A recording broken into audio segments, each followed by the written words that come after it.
avait un studio qui faisait 1000 m², ce qui était pas assez grand. C'est Ouais. assez ouais, c'est assez bizarre dit comme ça, mais si tu veux le tube en soi, il y a tellement de longueur et c'était pas un seul tube en entier, bien entendu, on avait un linéaire de 12 mètres de tube. Mmh. Alors déjà, tous les décors étaient surélevés à, 1,50 m puisque, bah, tu vas pas aller travailler en bas, donc Mmh, mmh déjà mh. tout était en hauteur. Ensuite, beaucoup d'endroits du YouTube étaient amovibles pour pouvoir mettre la caméra, aller faire des effets. Moi, je voulais beaucoup de plans, bah, comme tu disais tout à l'heure, en mouvement, heu, beaucoup de choses qui se déplacent et cetera. Donc on a dû créer de la machinerie pour le film, Mmh. vraiment, créer tout un système de cage pour mettre la caméra à l'intérieur. La caméra, c'était une caméra qu'ils ont inventée pour Top Gun 2, pour mettre dans les cockpits. En fait, OK.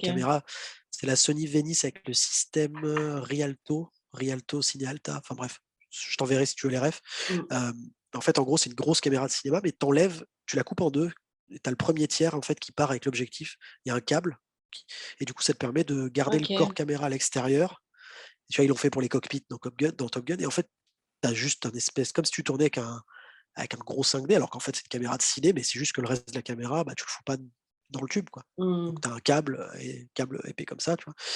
Et en fait, on a foutu ça dans une cage à roulettes qui faisait pile la taille du tube. Il y avait une espèce de perche et tu pouvais aller foutre ça à 10 mètres. Ah Et en ouais, fait, OK. quand elle courait, tu reculais la cage. Enfin, ça, c'est juste pour ces plans-là, tu vois?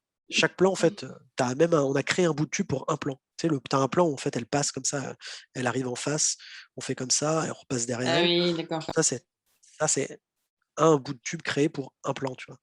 Et donc en fait, ouais, tous les soi en fait, on avait un tableau où on avait refait en 2D, vue de haut, tous les éléments du tube. C'était aimanté, on pouvait se déplacer comme ça et en fait, tous les soirs, on disait: «OK, demain, il faut ça là, ça, 12 mètres de tube ici, ce décor-là» et en fait, la nuit, la déco réinstallait des trucs. Parce qu'on n'avait pas assez de place, en fait. Il y avait Mmh. trop de tu vois, un décor comme, la presse, tu sais, qui monte Mmh. et qui Ouais. descend. C'est un énorme bordel parce qu'en fait, tu as un Fenwick à l'arrière qui est fiché dans la plaque pour la lever ou Mmh. la descendre. Tu as toute la lumière qui est autour. Pareil quand elle est tu sais quand elle est plaquée au plafond, qu'elle Mmh revient, la mh. gravité, tout ça. Bon, c'est un truc qu'on a voulu, on a voulu faire notre petit Inception, tu sais? Mmh. Mais donc c'est une énorme structure, qui tourne, enfin, tu vois? Tout ça, ça prenait une place, folle.